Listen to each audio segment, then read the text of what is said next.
बीडमधील Dnyanradha multistate, Sairam multistate, Rajasthani multistate, Jijau multistate, Shubh Kalyan multistate, Matoshree urban, Lakshmi Mata urban तसेच Marathwada urban, Majalgaon या credit सोसायटीमधील ठेवीदारांना न्याय मिळवून देणे याला सरकारने प्रथम प्राधान्य दिले आहे।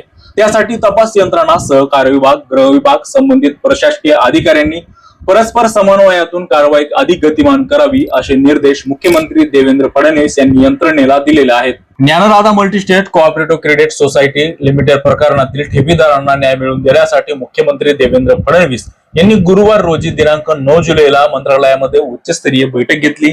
या बैठकीत आमदार सुरेश धस यांनी ठेवीदारांच्या अडचणी व उपाययोजनेला होत असलेल्या विलंबाबाबत ठोस भूमिका मांडली। ठेवीदारांना त्यांच्या कष्टाचे पैसे परत मिळावे अशी मागणी यावेळी त्यांनी मुख्यमंत्र्यांकडे केली।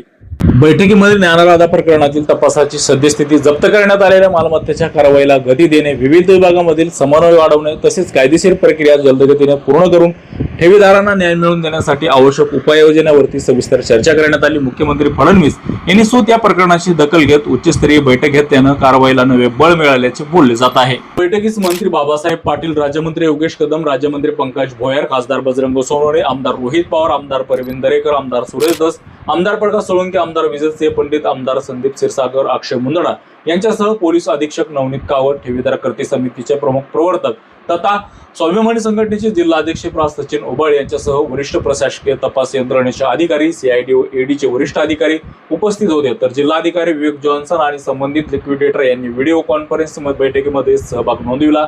सहकार विभाग, गृह विभाग, अंमलबजावणी संचालनालय, ईडी, सहकार आयुक्त कार्यालय व बीड जिल्ह्यातील प्रशासनातील अधिकारी या बैठकीमध्ये उपस्थित होते।